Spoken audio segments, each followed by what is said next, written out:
Les États-Unis ne semblent pas avoir de position claire concernant la dispute diplomatique qui oppose le Qatar à d'autres pays arabes. La position du président Trump a changé environ 3 fois en moins d'une semaine, proposant de jouer les médiateurs mais accusant également le Qatar, qui accueille 2 bases militaires américaines, de financer le terrorisme.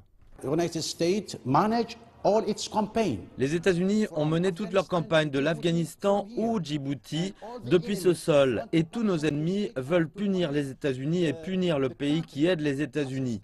Au lieu de remercier le Qatar pour son engagement et tous les risques qu'il prend, maintenant ils accusent le Qatar d'être du côté de Daesh et d'Al-Qaïda. L'Arabie Saoudite, l'Égypte, les Émirats Arabes Unis et le Bahreïn, qui ont rompu leurs liens diplomatiques avec le Qatar lundi, disent qu'il n'y aura aucun compromis. Mais le Qatar estime que ces accusations sont injustes. C'est compliqué et je pense que ce sera encore plus compliqué dans l'avenir. Qu'est-ce que c'est que ces conditions? Vous fermez la chaîne Al Jazeera, mais nous avons les chaînes Al Arabiya et les autres. Vous rompez les relations avec l'Iran, mais nous avons des relations avec l'Iran. Les Émirats sont le premier partenaire de l'Iran dans la région. Les 4 nations arabes font campagne pour que s'exerce une pression encore plus forte sur le Qatar. Mais le Qatar est un pays robuste. Et les analystes ici disent que c'est surtout une question de souveraineté.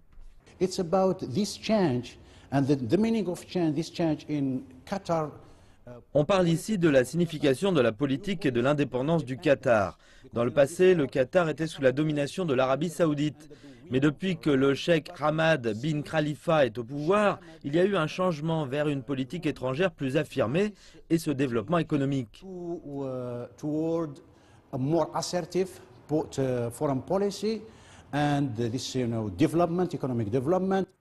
Le ministre des Affaires étrangères, Mohamed Al-Thani, a rappelé que le Qatar ne doit pas forcément inclure des groupes et des individus sur ses listes terroristes simplement parce que d'autres l'ont fait. Les 4 pays arabes ont quant à eux inclus des fondations caritatives qataries sur leur liste terroriste. Vendredi, le porte-parole de l'ONU a dit que les programmes de l'ONU ont établi des partenariats très solides avec certaines de ces organisations qui apportent une aide humanitaire dans la région. L'ONU ne s'est engagée que vis-à-vis de listes de sanctions issues par des organes comme le Conseil de sécurité.